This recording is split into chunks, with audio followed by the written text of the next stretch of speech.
காமராஜா மலர்களின் நடுவில் ஒரு ரோஜா மக்களின் மத்தியில்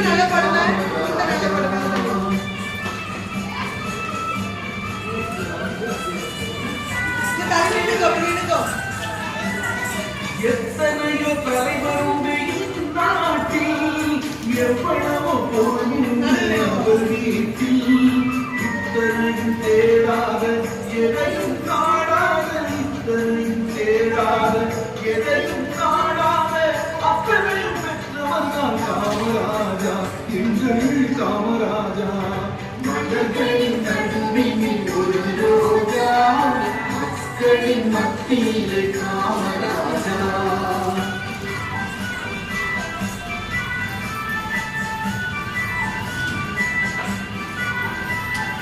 இந்தியா என்பதெல்லாம் அவர் வீடு இந்திய மக்கள் எல்லாம் அவர் பிள்ளை ரகுபதி ராகவ ராஜாராம் பதீச பாவன சீதாராம் ரகுபதி ராகவ